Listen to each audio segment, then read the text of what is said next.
on se retrouve pour une nouvelle vidéo et aujourd'hui je vous retrouve dans ma cuisine pour vous montrer 3 recettes salées d'automne, donc avec des fruits et légumes de saison, et vous allez voir, c'est vraiment assez réconfortant comme repas et bref, c'est parfait pour l'automne. Donc sinon ici je vous donne un peu des nouvelles, ça va très bien avec Loki, donc je vais vous montrer un petit peu une semaine après à quoi il ressemble. En vrai il n'a pas beaucoup changé mais je vais vous montrer un petit peu. Donc voilà, Loki, il est toujours là et ça se passe plutôt bien. On a un peu de mal parce qu'il passe son temps à manger des choses qu'il devrait pas, genre à essayer de manger le tapis, à manger le canapé, etc. Mais sinon ça va, il est plutôt propre, il fait quelquefois des petits pipis à l'intérieur. Mais sinon on arrive à ce qu'il fasse dehors, donc ça c'est cool. Et il adore jouer avec tous ses jouets, tous ses nœuds. Et voilà, bref, tout va bien quoi. Et d'ailleurs hier on a été à un cours d'éducation avec lui, donc c'était un cours spécial chiot, ça a duré à peu près 1 heure. Donc c'était marrant de le voir avec d'autres chiots et il a eu l'air de bien s'amuser, mais après on devait rester à distance des autres chiots, essayer de faire en sorte qu'ils se concentrent que sur nous. Du coup on n'a pas trop pu jouer avec les autres chiots, mais sinon il avait l'air content. Donc voilà pour les petites nouvelles et du coup je vais vous présenter les 3 recettes, c'est parti. Alors on commence avec la première recette qui est une recette de courge butternut farcie. Donc forcément pour faire cette recette vous avez besoin de courge butternut. Alors si comme moi vous voulez faire 4 parts, vous utilisez soit 2 petites courges butternut, soit une grande. Vous voyez la mienne elle fait 1,8 kg donc c'est suffisant pour faire 4 parts. Donc 1 ou 2 courges butternut en fonction de la taille. Ensuite il vous faut 4 œufs, il vous faut aussi un peu de graines de courge, des amandes effilées, là j'ai 50 g, 2 échalotes, un peu d'huile d'olive et aussi 200 g de quinoa cru. Et donc comme vous voyez j'ai déjà coupé l'échalote en petits morceaux et j'ai déjà coupé la courge en 2 et j'ai enlevé les pépins d'une cuillère à soupe. Donc une fois que ça c'est fait, ce qu'on va faire en premier c'est faire des entailles dans la courge butternut comme ça en forme de damier en fait, et on va mettre un peu d'huile d'olive par dessus. Voilà, donc là j'ai bien fait ce que je vous ai dit sur les courges, donc j'ai tracé des traits comme ça avec un couteau et j'ai mis de l'huile. Et maintenant je vais pouvoir les enfourner, donc c'est pendant 40 minutes à 220 degrés Celsius. Pendant que la courge est en train de cuire au four, du coup je vais m'occuper de mon quinoa. Et la première étape ça va être de le passer sous l'eau pour bien le rincer. Une fois qu'il est bien rincé, du coup on va le cuire. Donc pour ça on le met dans une casserole et en fait on va rajouter 2 fois son volume d'eau. Donc là par exemple c'était le bol en fait qui était rempli de quinoa. Donc je vais remplir ce même bol avec de l'eau et je vais le faire ça 2 fois et mettre dans la casserole.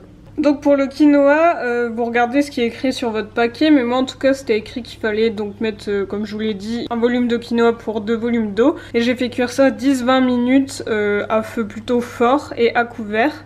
Et comme vous voyez, une fois que c'est cuit, là c'est bientôt cuit. Et du coup le but c'est qu'à la fin il n'y ait plus d'eau, donc là vous voyez il en reste encore un petit peu. Et on a les petits germes blancs qui sont sortis du quinoa, donc là ça veut dire que c'est bientôt prêt. Ensuite dans une petite poêle je vais faire revenir à feu moyen mes échalotes. Voilà, donc là mon quinoa est bien cuit, il reste plus d'eau donc c'est bon, j'ai rajouté un peu de sel et je vais pouvoir mélanger ça avec mes échalotes que j'ai fait bien revenir. D'ailleurs elles sont peut-être un peu cramées mais c'est pas grave, donc je vais mettre ça normalement dans un saladier mais j'ai plus de grand saladier, je l'ai cassé, du coup je fais ça dans un plat gâteau. Voilà, donc là j'ai mélangé mon quinoa avec mes échalotes et j'ai pu sortir du coup ma courge butternut du four.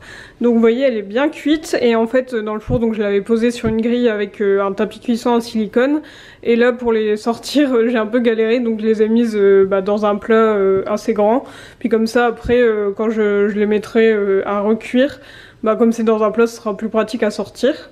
Et donc là ce que je vais faire c'est que je vais récupérer un peu de chair de la courge, environ 1 cm d'épaisseur sur toute la courge comme ça pour creuser un peu un creux quoi sur les deux, et en fait je vais récupérer cette chair, la couper en morceaux et la rajouter à mon mélange quinoa échalote. Voilà, donc là j'ai fini d'évider un peu les courges, comme vous voyez c'est ça ressemble un peu à de la purée et en fait c'était très facile à enlever et à découper, donc au moins c'était pas trop long. Et ça du coup on va mettre ça avec notre mélange quinoa échalote. Là j'ai fini de mélanger, j'ai rajouté du sel, du poivre et maintenant je vais pouvoir mettre ça dans mes courges là où j'ai creusé en fait dans la chair. Donc voilà, j'ai mis le mélange dans les courges et en fait comme moi c'est une seule grande courge alors qu'il faut mettre 4 œufs, en fait le but c'est de casser les œufs dedans. Du coup grâce au quinoa j'ai formé, je sais pas si ça se voit mais j'ai formé 2 puits, il y a un puits ici et un là. Et là j'ai fait la même chose, vous voyez, un puits ici, un puits ici. Et comme ça je vais pouvoir mettre les 4 œufs. Et si vous faites avec 2 petites courges, bah du coup chaque moitié aura déjà un creux, vous savez le trou là où il y avait les pépins. Et comme ça vous mettez l'œuf là et vous faites ça 4 fois. Mais comme moi c'était une grosse courge, bah du coup j'ai fait un œuf à chaque bout en fait, donc 2 œufs par moitié. Et donc là je vais pouvoir casser les œufs dedans. Voilà, j'ai rajouté les œufs, ça a été une grosse galère quand j'ai mis les œufs, il y a les blancs qui ont commencé à couler sur les côtés, il y en avait partout, du coup c'est pour ça que j'ai mis dans une plaque. Et j'ai un peu genre fait des bords comme ça pour pas que le blanc coule. Et du coup il reste plus qu'à mettre des amandes et un peu de graines de courge. Et vous pouvez aussi mettre du parmesan si vous voulez. Ça c'est fait. Du coup pour la part de Valentin, enfin ça sera 2 parts mais ce sera les 2 qui seront pour lui. J'ai mis un peu de parmesan et moi je m'en suis pas mis. Donc maintenant il reste plus qu'à enfourner 20 minutes à 220 degrés et ça sera prêt. Et voilà ce que ça donne. Donc ça a l'air super bon. Ça a super bien gratiné, ça a l'air trop bon, surtout avec les petites amandes et les œufs là. Donc nous on va manger ça ce soir et demain midi, on va vraiment se régaler. Bon, on va passer à la deuxième recette. Alors j'espère que la lumière ça va parce que j'ai été obligée d'allumer les lumières parce qu'il fait déjà sombre alors qu'il est que 16h40, mais c'est parce qu'on a changé d'heure. Cette recette c'est un velouté de champignons. Donc pour le faire on a besoin de 500 g de champignons, donc ce sont des champignons bruns parce que ça perd moins d'eau, vous pouvez aussi prendre des champignons blancs. On a ici un oignon, donc ici c'est un oignon rouge mais vous pouvez prendre un oignon jaune ou un oignon blanc. Ensuite on a besoin d'un peu de beurre, donc là c'est du beurre demi-sel, ça va être pour cuire les champignons. Ici on a 2 cuillères à soupe de farine, 2 cuillères à soupe de crème fraîche, une échalote, du bouillon de légumes, donc ça va être pour faire 30 centilitres de bouillon, et 50 centilitres de lait, donc là c'est du lait demi-écrémé, vous pouvez aussi faire avec du lait végétal. Et voilà tout ce qu'il vous faut pour faire ce velouté de champignons, et c'est parti, je vais vous montrer les étapes. Donc la première étape ça va être de d'abord faire bien chauffer une poêle et on met du beurre dedans, et ensuite on va faire revenir du coup l'échalote, l'oignon et les champignons. Du coup là j'ai fait chauffer dans une grosse casserole 30 centilitres de bouillon de légumes et ensuite je vais porter ça à ébullition avec le lait, donc 50 centilitres de lait. Donc je mélange bien et je porte à ébullition. Et pendant ce temps-là, du coup je continue de faire cuire mes champignons, mon échalote et mon oignon dans la poêle juste à côté. Et donc là une fois que mon bouillon de légumes et mon lait ils ont monté à ébullition, j'ai pu rajouter ce qu'il y avait dans ma poêle, donc c'est-à-dire oignons, champignons, échalote. Et du coup je mélange bien et je mets ça à feu doux, donc là j'ai mis à 3 pendant 15 minutes. Voilà, donc après 15 minutes ça ressemble à ça, pour l'instant ça ressemble pas du tout à velouté, mais on va rajouter déjà les 2 cuillères à soupe de farine. On mélange et après on va pouvoir mixer ça. Soit si vous avez un petit mixeur plongeur comme celui-là par exemple, bah vous mixez directement dans votre casserole, ou sinon vous pouvez faire au blender, donc moi c'est ce que je vais faire, donc j'ai ce blender là qui est pas mal. La paroi est en verre donc ça évite d'avoir un goût de plastique, et il y a un mode soupe, vous voyez, du coup j'ai utilisé ça pour faire le velouté. Voilà, j'ai mis dedans, donc c'est parti pour le mode soupe. Pour mixer.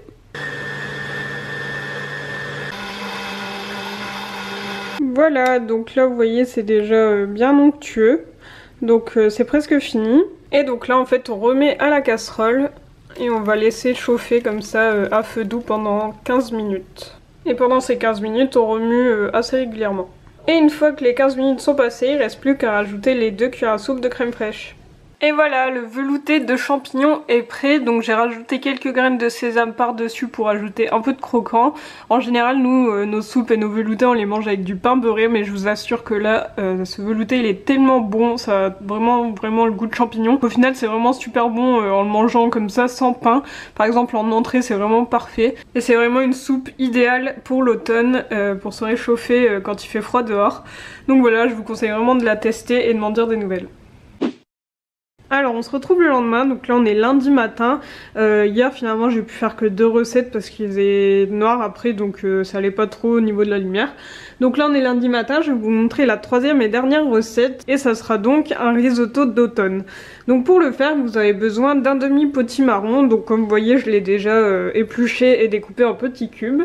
Vous avez besoin aussi d'une belle poignée de champignons, donc là c'est plus qu'une poignée parce qu'il me restait tout ça.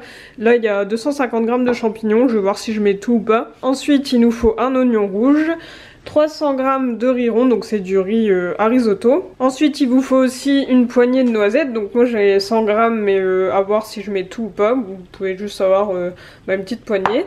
Ensuite il vous faut 10 centilitres de vin blanc, donc là il y a 25 centilitres, c'est une bouteille que j'ai trouvée comme ça exprès pour faire par exemple du risotto, donc je vais prendre 10 centilitres. Et ensuite on va faire 1,3 litre de bouillon de légumes. Donc voilà de quoi vous avez besoin et c'est parti, on commence la recette. Alors la première étape c'est de prendre une casserole, d'y mettre un peu d'huile d'olive et de faire revenir à la fois l'oignon rouge et le demi-potimarron qu'on a donc épluché et coupé en petits morceaux. Et on va faire revenir ça jusqu'à ce que l'oignon soit translucide. Ensuite, pendant que je fais revenir donc mon potimarron et mon oignon, du coup je m'occupe de faire mon bouillon. Donc j'ai mis une casserole comme ça à feu moyen. Donc il y a 1,3 litre, donc ça équivaut à 2,5 carrés de bouillon, donc là j'en ai mis 3. Et donc on fait chauffer pour bien diluer les cubes de bouillon. Après quelques minutes, mes oignons commencent à devenir translucides, donc je vais pouvoir ajouter le vin blanc. Donc je mets, comme je vous l'ai dit, 10 centilitres de vin blanc et je vais mettre ça à feu doux jusqu'à ce qu'il n'y ait plus du tout de vin blanc. Donc là j'ai rajouté du sel et du poivre dans mon mélange et comme le vin blanc a bien réduit, je vais pouvoir ajouter mon riz. Et là je vais mélanger et attendre que le vin blanc soit totalement absorbé par le riz. Donc là mon bouillon est prêt, tout est bien dilué et ici on n'a plus du tout de vin blanc, vous voyez tout a été absorbé. Donc ce que je vais faire maintenant c'est que je vais rajouter du bouillon petit à petit dans mon risotto. Et en fait je vais mettre du bouillon à hauteur et une fois que le bouillon aura été absorbé j'en remettrai pareil à hauteur et en fait je vais faire ça au fur et à mesure. Rajouter du bouillon à chaque fois jusqu'à ce qu'il soit absorbé tout en laissant la casserole à feu doux et en mélangeant vraiment régulièrement. Donc là mon risotto est presque prêt, vous voyez il y a presque plus de bouillon. Donc là ce que je vais pouvoir faire c'est cuire les champignons, donc j'ai mis dans une poêle un peu de beurre et je cuis les champignons à feu moyen. Et ensuite je vais torréfier mes noisettes, donc ce que je fais c'est que je prends une petite poêle et en fait je tape comme ça, là j'ai un rouleau à pâtisserie et je tape pour casser les noisettes en petits morceaux et après je vais faire un peu griller à la poêle. Et voilà, tout est prêt, donc là on a le risotto qui est bien cuit et le bouillon a bien été absorbé, donc ça c'est bon. Ici on a les champignons qui sont cuits aussi et là on a les noisettes qui sont un peu, du coup un peu grillées, un peu torréfiées. Et du coup il reste plus qu'à dresser tout ça dans une assiette. Et voilà ce que ça donne, donc ça a l'air super bon, j'ai goûté, ça manquait un peu de sel mais sinon c'est super bon. Donc j'ai mis le risotto dans le fond de l'assiette, j'ai rajouté un peu de champignons par dessus et des petites noisettes. Et franchement ça a l'air top. C'est vraiment un plat parfait pour l'automne. Alors c'est vrai que c'est un peu long à faire, mais je pense que ça vaut le coup. Et si vous voulez, vous pouvez mettre du parmesan. Donc moi j'en mets pas, mais vous pouvez mettre du parmesan par dessus. D'ailleurs vous pouvez même rajouter du parmesan dans la casserole juste avant de servir, comme ça va être encore plus fondant. Et voilà, les 3 recettes sont terminées. Donc là je vous ai tout rassemblé pour revoir un petit aperçu de chaque recette. Donc c'est vraiment des couleurs hyper automnales. J'espère que ces recettes vous ont plu. N'hésitez pas à les refaire et à me les partager par exemple sur Instagram en me taguant dessus. Et dites-moi un peu ce que vous en avez pensé. Et dites-moi un peu votre avis en commentaire. En tout cas si ce n'est pas encore fait, n'hésitez pas à vous abonner à ma chaîne. Et du coup on se retrouve la semaine prochaine pour une nouvelle vidéo. Salut!